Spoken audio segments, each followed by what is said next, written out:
এই যে মহিলারা বেপর্দা, ওদের জীবনে কোনো স্বস্তি নেই।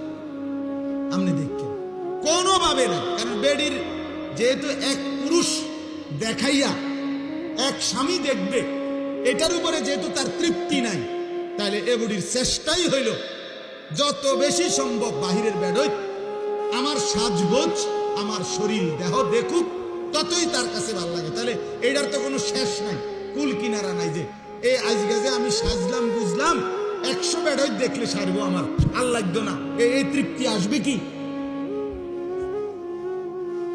এই জন্য বেহায়া নারীর কোনো তৃপ্তি নেই, এই জন্য নাফরমান ছেলের কোনো তৃপ্তি নেই, সারা রাতও যে উলঙ্গ ছবি দেখে তার কোনো তৃপ্তি নেই, সে আরো দেখতে থাকে, আরো দেখতে থাকে।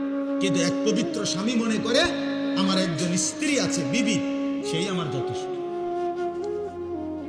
সেই আমার যথেষ্ট।